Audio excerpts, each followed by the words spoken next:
"I'll share my lunch with you," said the poor janitor without knowing it was the billionaire boss in disguise. Breakfast on the penthouse terrace of Richard Harrington's Manhattan high-rise cost more than Mary earned in a week. He didn't even touch the food. He just scrolled absently on his phone while the housekeeper cleared away entire platters of imported fruits and artisanal pastries that would go straight into the trash. "Dad, you didn't eat a thing." Isabella, his 16-year-old daughter, looked at him from the doorway with barely concealed disapproval. "I'm not hungry." "Funny. Yesterday you laid off 300 people because the company needs to cut costs. But you're throwing out food that could feed a family for days." Her voice carried a venom that Richard preferred to ignore. "You don't understand business, Isabella. I understand humanity. Or at least I try to." He sighed, exhausted. Ever since Claire died 2 years ago, everything had gotten harder. Isabella had become hostile. The executives opportunistic. The whole world seemed fake. A masquerade where everyone wanted something from him. "Do you know how many people have approached me in the last few months?" Richard finally looked at his daughter. 7 VPs asking for raises. 12 managers with unmissable opportunities that conveniently benefited them. 3 board advisors trying to convince me to sell off parts of the company. All with fake smiles and pretty speeches. "And you think everyone's like that?" "I think money reveals who people really are." Isabella laughed without humor. "You're getting paranoid and bitter, Dad. I bet you wouldn't last a day in the shoes of someone who actually has to work to survive. Those people you think are so fake. Many of them get up at 4 a.m. to clean your office while you're still sleeping." The words echoed in Richard's head all day. During the board meeting, as Patricia Drummond presented numbers on human resources optimization, a euphemism for layoffs, he kept thinking about his daughter's challenge. "Richard," Patricia drew his attention. "Do you agree with the plan?" He looked at the vice president. Patricia was efficient, ambitious, impeccable. She was also one of the people he distrusted the most. Always in the right place at the right time. Always with the perfect solution. Too perfect. "I need to think about it." Patricia's face tightened slightly. "But we've discussed this 3 times already." "I said I need to think, Patricia." His tone ended the discussion. That night, alone in his office, Richard made a decision. He would run an experiment. He would test whether Isabella was right or if his cynical view of humanity would be confirmed. He would spend a week in disguise, observing his own company's employees. Not the executives, he knew them too well. He wanted to see the invisible ones. The janitors, the security guards, the maintenance crew. He wanted to prove to Isabella that he was right. What Richard didn't know was that Patricia had illegal, discreet cameras in his office. Installed months ago. She heard everything, and she was already planning how to use that information to her advantage.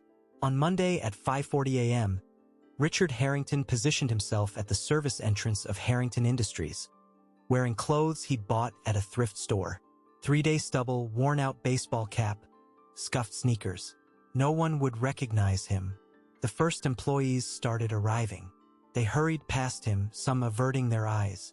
A security guard eyed him suspiciously. "You need something?" The tone wasn't friendly. Just waiting for someone." Richard improvised. "Then wait farther away. This is the employee entrance." He stepped back, tasting for the first time in decades the bitter flavor of being treated as lesser, as invisible. Then she appeared. Mary Thompson was 52, but she looked 60. Her gray hair pulled into a bun. Her blue uniform spotlessly clean despite being old. Her insulated lunch bag clutched tightly. She saw Richard sitting on the sidewalk and stopped. "Hi there, dear." Richard looked up, surprised. She was smiling. A genuine smile, tired but genuine. "You hungry?" He didn't know how to respond. How long had it been since someone asked if he was hungry? Since someone really saw him? No need. Of course you do." Mary was already opening her lunch bag. "Here, eat without shame." She pulled out a faded yellow plastic container. Opened it. Rice, beans, a fried egg, and half a tomato. She divided it all in half with a plastic fork and offered it. "Go on, take it." God always provides more. Richard took the half with trembling hands.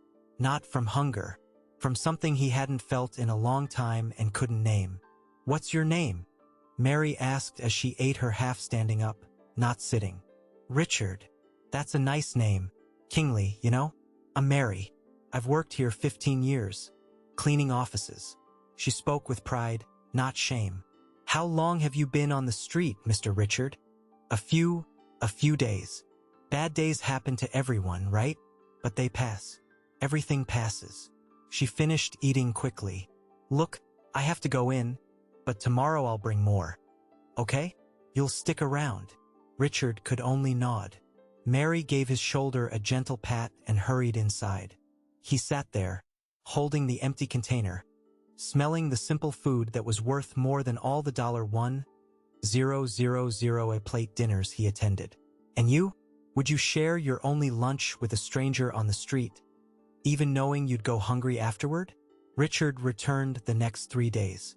Always the same spot, always at 5:40, and Mary always showed up with the lunch divided in half. "Today there's chicken," she announced on Thursday like it was a feast. It was a small piece, but she divided it with mathematical care. "My grandson Lucas loves chicken. Made it for him yesterday, had a little left over." "You have grandkids?" 3. Lucas is 8, Marina 10, and Peter 12. Her eyes lit up.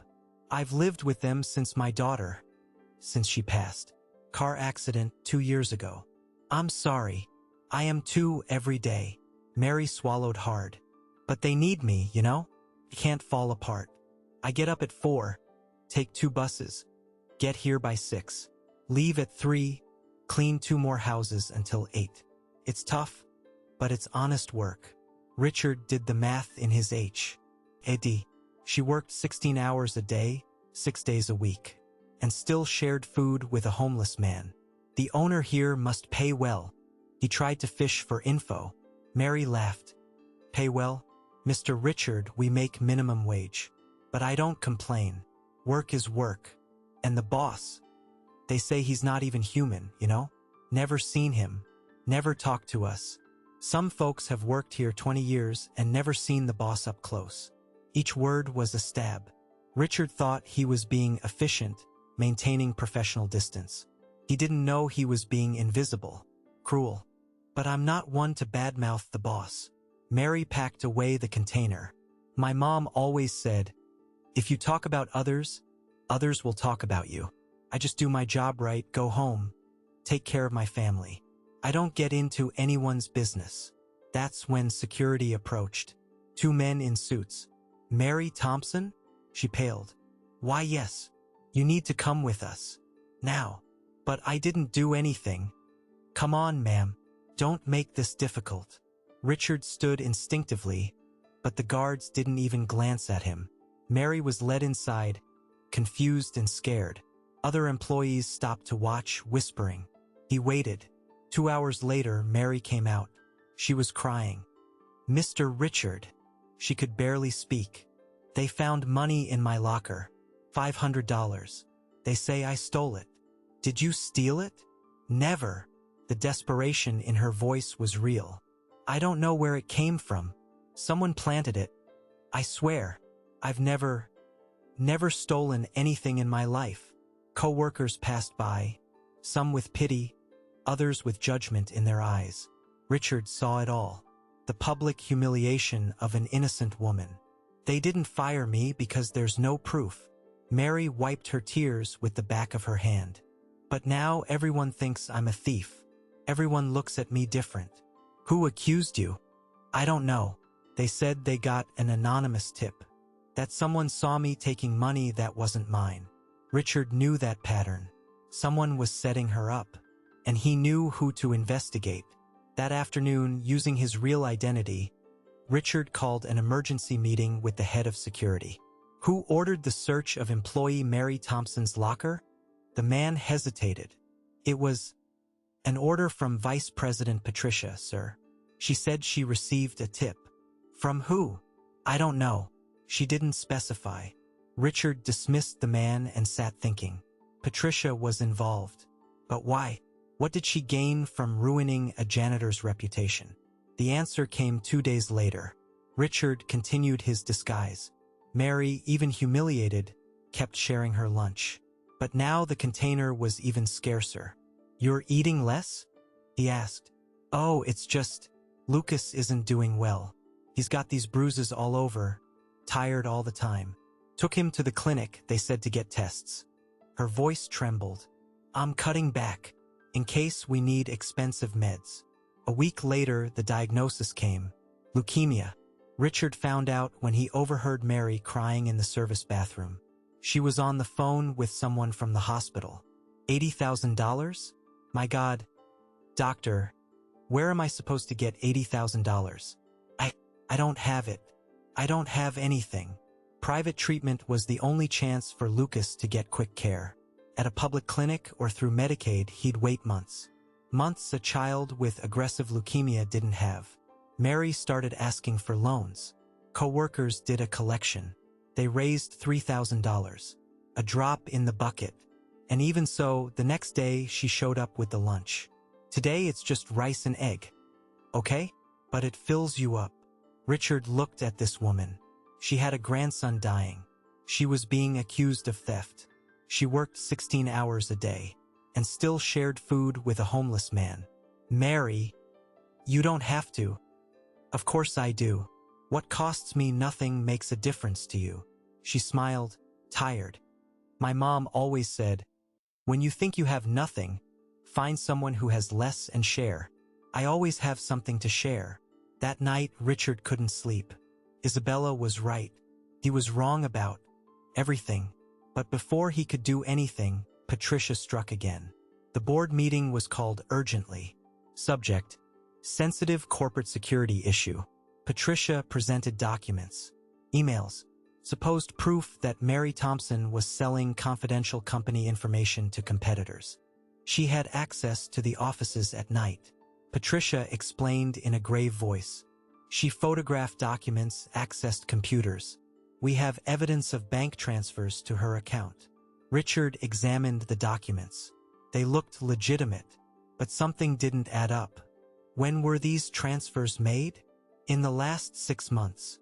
And how much do they total? $23,000. Something clicked in Richard's head. If Mary had $23,000, why was she desperate for $80,000 for her grandson's treatment? Why did she keep cleaning 3 places? Why share a lunch with a homeless man? "I want a full, independent audit," Richard ordered. "But Richard, the evidence is clear," Patricia insisted. "Full audit." His voice echoed in the room. Patricia paled. For the first time, Richard saw fear in her eyes. And he understood everything. "Do you believe good people suffer more because the world is unfair? Or because they don't know how to defend themselves from bad people?" The audit started that same afternoon. Richard assigned his most trusted digital security team, people who reported directly to him, not Patricia. While they investigated, he returned to the service entrance. Mary was being avoided. Employees who used to chat with her now changed direction when they saw her. The rumor had spread. She was a corporate spy, a traitor.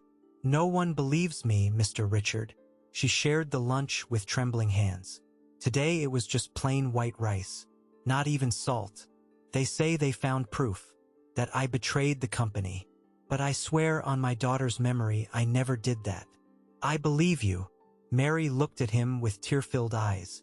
"You don't even know me really." "I know enough. Someone who shares the last grain of rice isn't capable of betrayal." She broke down. Right there on the sidewalk, crying on the shoulder of a homeless man she thought was just another invisible soul in the world. "Lucas is getting worse." The words came out in sobs. "The doctors say he can't wait. It's to start treatment now. And I'm being accused. I'll be fired. I won't be able to pay. I won't be able to save my grandson." Richard held her shoulders. "You will. I promise." "How? How can a homeless guy help me?" It wasn't contempt. It was pure desperation. Sometimes people aren't what they seem, Mary. That night, the audit team called Richard. Urgent, confidential meeting. "We found something." The digital security chief, Ryan opened files on his laptop. The documents incriminating Mary were created on Vice President Patricia's computer. Are you absolutely sure? Metadata doesn't lie, sir.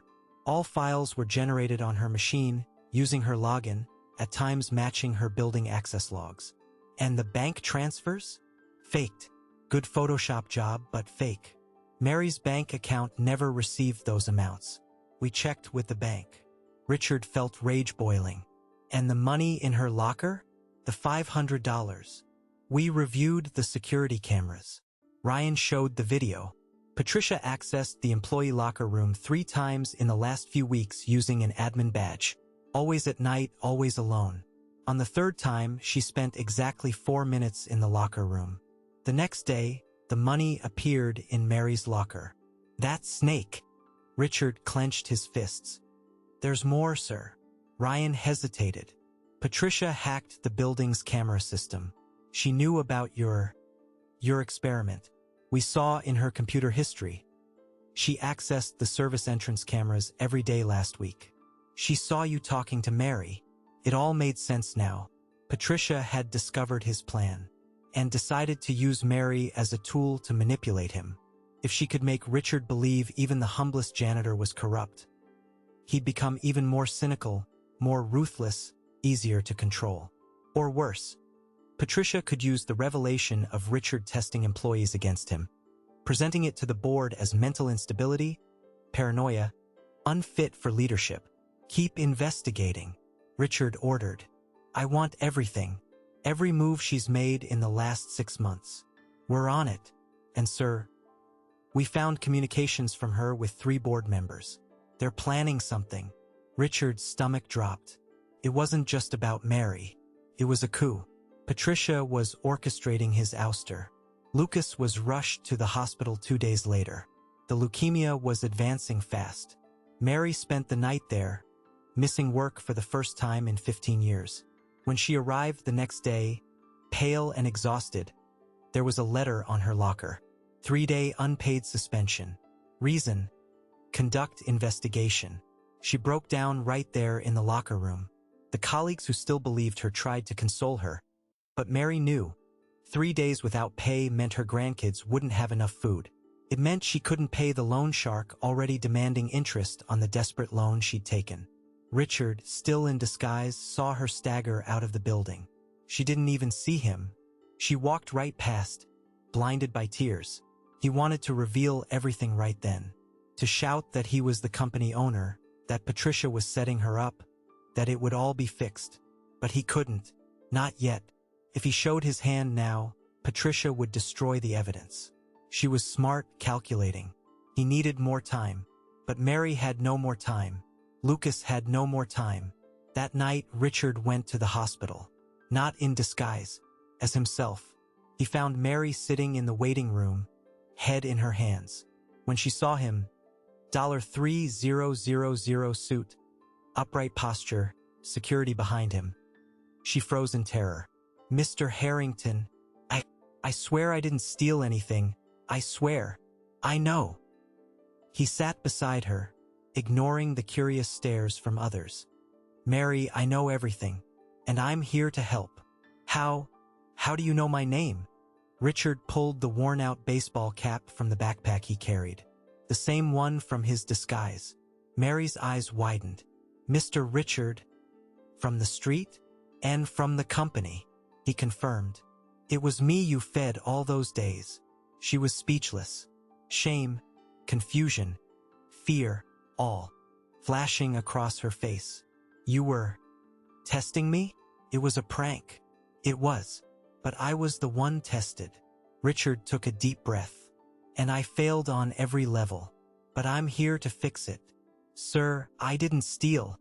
I know. And I'll prove it. But first.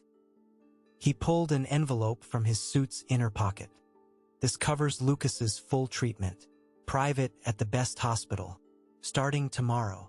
Mary took the envelope with trembling hands. Opened it. It was a check for $150,000. No, I can't accept this. You can and you will. It's not a favor. It's an obligation.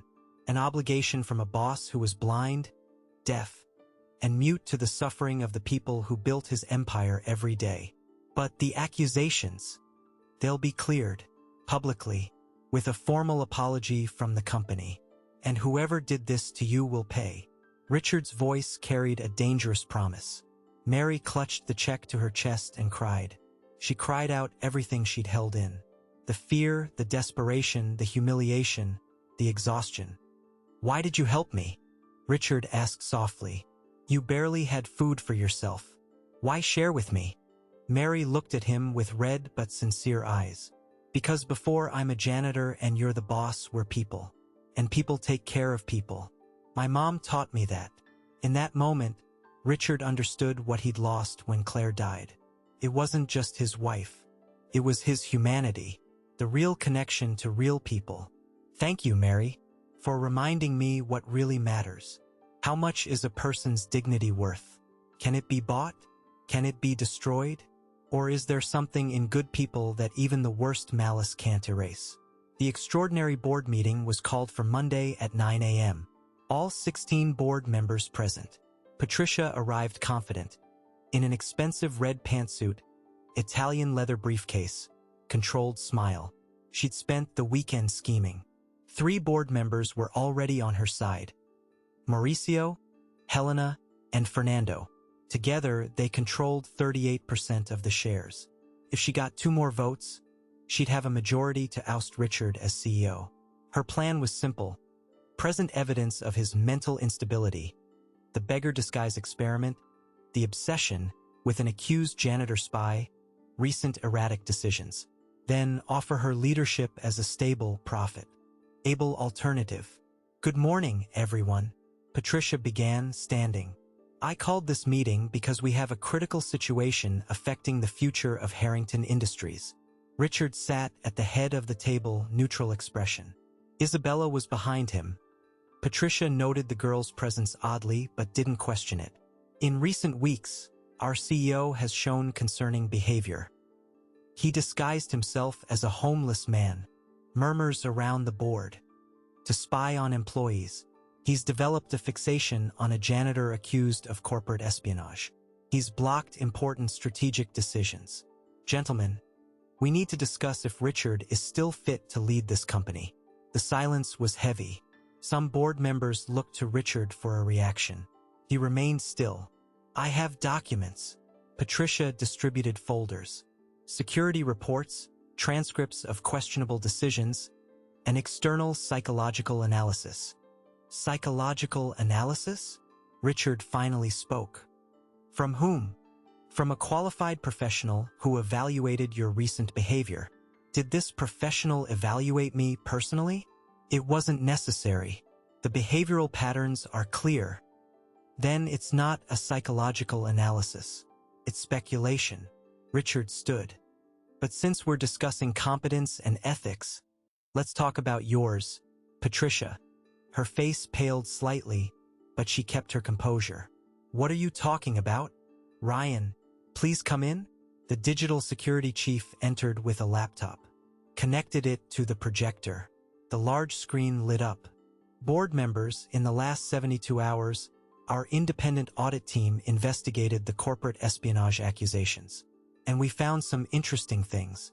The first image showed document metadata.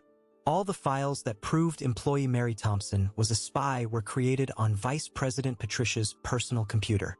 Dates, times, everything logged. Patricia tried to interrupt. "That doesn't prove." "Let me finish." Richard's voice cut like a blade. "We also have this." The security video appeared. Patricia entering the employee locker room. Alone. Night. For minutes after this footage, $500 appeared magically in Mary's locker, leading to the theft accusation. Curious, isn't it? The board members now looked at Patricia with growing suspicion. "There's more." Richard nodded to Ryan. "Camera system analysis. Patricia hacked our security system and was spying on me. She knew about my experiment and decided to use it against me. This is absurd. Baseless accusations." Patricia was losing composure. "And this?" Richard tossed a USB drive on the table. Recordings of your phone conversations with Mauricio, Helena, and Fernando. Conversations where you discussed how to take me down and split control of the company's shares. Mauricio turned red. Helena looked away. Fernando tried to deny. That's manipulated. The recordings have forensic voice analysis. All authenticated. And yes, they were obtained legally through an internal investigation for suspected corporate conspiracy. Patricia was cornered. Richard saw the exact moment she realized. She'd lost. Why Patricia? He asked, not as CEO, but as someone genuinely confused. You had a high position, great salary, bright future. Why ruin an innocent janitor's life? Why this? She laughed. A bitter, defeated laugh. You want to know why? Because I could. Because no one cares about people like Mary. They're invisible, disposable pieces. I knew destroying her wouldn't have consequences because no one important would care. But it did have consequences. Richard stepped closer. Because she matters. Not because she's useful or productive. Because she's human. Something you forgot how to be. Pretty speech from someone who never talked to the janitor until you needed her for your psychological game. The accusation hurt because it had truth. You're right. I was as bad as you. But the difference is I'm trying to change. And you. The door opened. Mary entered. Patricia's eyes widened. What is she doing here? She's here because she deserves to hear your apology. Richard said. Apology? You're crazy if you think. It's an apology. His voice echoed. Or I sue you for defamation, harassment, invasion of privacy, fraud, and conspiracy. Choose. Patricia looked around. All the board members, including her allies, were against her now. No one would defend someone caught in such clear conspiracy. She swallowed her pride. Looked at Mary. Sorry. The word came out like poison. No, Mary said, voice firm despite trembling. I won't accept it. Because you're not sorry. You're just scared of the consequences. And you know what's worse? I don't hate you. Pity you. Pity for someone who has so much and still has nothing. The silence was absolute. Richard broke the moment. Patricia Drummond, you're fired for cause. Your shares will be reverted to the company per the ethics breach clause in your contract. And yes, we'll sue. Both civil and criminal. 2 security guards entered. Patricia looked at them, then at Richard, then at Mary. For the first time, she seemed genuinely shaken. You have no idea who you're messing with. Her last threat before being escorted out. When the door closed, Richard turned to the board. Mauricio, Helena, Fernando, you have 24 hours to sell your shares. I don't want conspirators in this company. You can't force us. Mauricio began. I can and I will. Read your contractual clauses. Corporate coup conspiracy is grounds for compulsory expulsion. My lawyers are already drafting the papers. The 3 left humiliated. Richard then looked at the remaining board members. Anyone else want to question my leadership? Silence. Good, because I have changes to announce. Is there forgiveness for those who destroy innocent lives just because they can? Or are some actions unforgivable no matter the remorse? The press conference happened 2 days later. Richard Harrington, CEO of Harrington Industries, standing in the main auditorium, cameras from all the major networks pointed at him. In recent weeks, an employee of this company was unjustly accused of crimes she didn't commit. Mary Thompson, a janitor here for 15 years, was the victim of a conspiracy orchestrated by a former executive. Today, publicly, I apologize to Mary on behalf of Harrington Industries. Mary sat in the FR.O.N.T. row, uncomfortable with the attention, but Richard had insisted she be there. But that's just the beginning. This company failed Mary and hundreds of other employees who work here every day and are treated as invisible. That changes today. He unveiled the new program, the Mary Fund. Full medical coverage for direct family members of all employees, regardless of position or salary. Subsidies for children's education. A 40% raise for base operational roles. And the most controversial policy. Every executive, including the CEO, would spend 1 week a year working entry-level jobs at the company. I want every manager, every director, every VP to know what it's like to wake up at 4 a.m. for 2 buses. To know what it's like to clean bathrooms for people who earn 100 times more than you. To know what it's like to be invisible. The backlash was immediate. Some shareholders complained about costs. Competitors called it corporate populism. But the employees cried. 3 months later, Lucas was in remission. The treatment had worked. Mary, now a humanized culture consultant for the company, split her time between the new role and janitorial work. She insisted on continuing. "I'm not ashamed of what I do, Mr. Richard," she said when he offered to let her stop cleaning. "My grandkids need to see that honest work dignifies, whether it's scrubbing floors or sitting in an office." Richard learned more from Mary in those 3 months than in all his Harvard education. Isabella started speaking to him again. More than that, she began working part-time coordinating the Mary Fund, handling cases directly for employees needing assistance. "I'm proud of you, Dad," she said one night over dinner. "Mom would be too." Those words were worth more than any quarterly profit. Patricia faced 3 lawsuits. The criminal one for fraud and defamation resulted in 2-year sentence, converted to community service. The civil suit awarded heavy damages to Mary, and the employment suit barred her from executive roles for 5 years. Her reputation in the corporate world was ruined. LinkedIn deleted. Articles in business magazines about when ambition turns toxic. She became a cautionary tale. Mauricio, Helena, and Fernando sold their shares at a loss and quietly exited the market. None landed equivalent positions elsewhere. The story had spread. The Harrington Industries year-end event was unlike any before. Not at a 5-star hotel. At the company building itself, with food from the cafeteria staff, decorations by employees. 5,000 people, from CEO to cleaning crew, all in the same space. Richard took the makeshift stage. Mary stood beside him, holding her lunch container, the same one she'd used to share food. "This year I learned something I should have learned long ago," Richard began. "I learned that a person's value isn't in their bank account. It's in their character. Mary taught me that when she shared her last food with me thinking I was a homeless man. The audience applauded. Mary wiped tears. She gave me half of what she had when she thought I had nothing. That's the kind of human we want in this company. Whether you're a director or a janitor, what matters is if you treat a homeless person with dignity.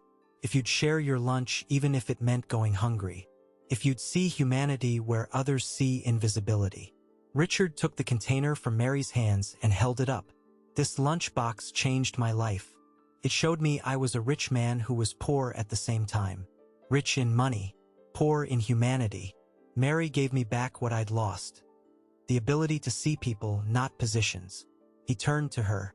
"Thank you for not giving up on believing there's goodness in the world. For feeding me when I didn't deserve it. For teaching me that before we're boss and employee, we're people.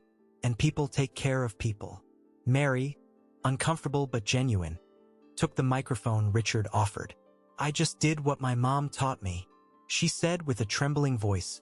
She always said, "When you think you have nothing, find someone who has less and share. There's always someone who needs it more. There's always a way to help." And you know, Mr. Richard was in disguise. But Lucas was really sick. The grandkids really needed to eat. I didn't know I was helping my boss. I just knew there was someone hungry in front of me. How could I eat knowing that? The silence was total. 5,000 people completely focused on the words of this simple woman who, unknowingly, had become the symbol of everything the company aspired to be. "So I'm glad all this happened," Mary continued, "because Lucas is okay. Because other moms won't go through what I did, scared of losing a child because there's no money. And because Mr. Richard remembered he's a person too. And a good one.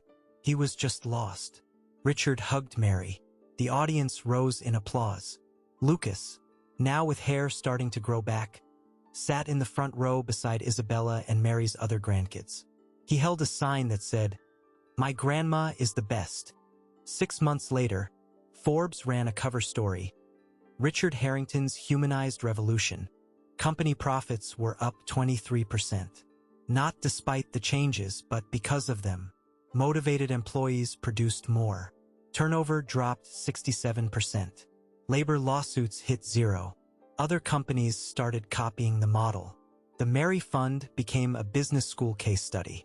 But for Richard, the real profit wasn't in the spreadsheets. It was knowing most employees by name, stopping to chat with the cleaning crew, seeing people, not badges. One Tuesday morning, he arrived early at the company. Mary was cleaning the lobby entrance, as she always did before heading to her consulting office. "Good morning, Mr. Richard." "Good morning, Mary. Had breakfast yet?" "Yes, I did." "And you?" "Not yet. Got time to share a lunch with me?" She laughed. That genuine smile he'd learned to value more than any million-dollar deal. "Always do, Mr. Richard. Always." They sat in the plaza across from the company. Mary opened the container, now always full, with enough food to share without going hungry, and divided it onto 2 disposable plates. "You know what I learned from all this?" Richard asked as he ate. "What?" "That you were right from the start. We can have a lot or a little, but we always have something to share. There's always someone who needs more.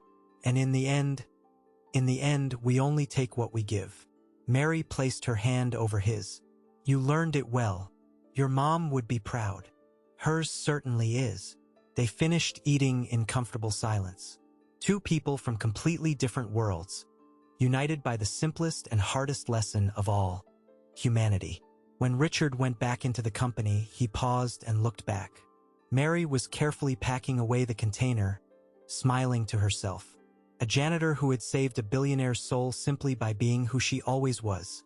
A good person taking care of people. And that, Richard finally understood, was more valuable than all the empires in the world. A year after this story began, at a public school in the outer boroughs, Lucas, now 9 and fully cured, gave a class presentation on My Hero. He didn't talk about superheroes or celebrities. He talked about his grandma. "My grandma always shares. She shared food when she didn't have any. Shared time when she was tired. Shared love when she was sad. And you know what she taught me? That we're never so poor we can't give, and never so rich we don't need to receive." The teacher, emotional, asked, "And will you be like that when you grow up?" Lucas thought, "I'll be better, because Grandma taught me that when we receive, we have to pass it on multiplied. She saved me. Now I need to save someone too." In the audience of parents, Mary cried. Beside her, Richard did too. "He takes after you," Richard whispered. "He takes after his mom. My daughter was always like that." Mary wiped her eyes. "And you know, Mr. Richard, I think everything that happened had to happen. For you to learn. For me to learn. For everyone to remember that, in the end, we only have each other. Thank you, Mary, for everything. Thank you, sir, for not giving up on being a good person." And there, in that simple public school in the outer boroughs, watching a boy who nearly died talk about kindness and generosity, Richard understood the final meaning of it all. Wealth isn't measured in money. It's measured in how many lives you touch, in how many lunches you share, in how many invisible people you see. And he finally had learned to see. "I'll share my lunch with you," said the poor janitor without knowing it was the billionaire boss in disguise. But in the end, who was really in disguise? The billionaire hidden in rags, or the billionaire hidden behind money, who had forgotten how to be human? Mary didn't change with the revelation. She kept being who she always was. But Richard changed completely, because he found in a shared lunch what he'd lost in accumulated millions: humanity. And you? If you were in Mary's place, would you share? If you were in Richard's, would you learn? Or would you stay blind to the invisible people who build your world every day? In the end, the most important question isn't how much you have. It's how much you share. Because we only take what we give. The rest stays and forgets. People take care of people. It always has been. It always will be.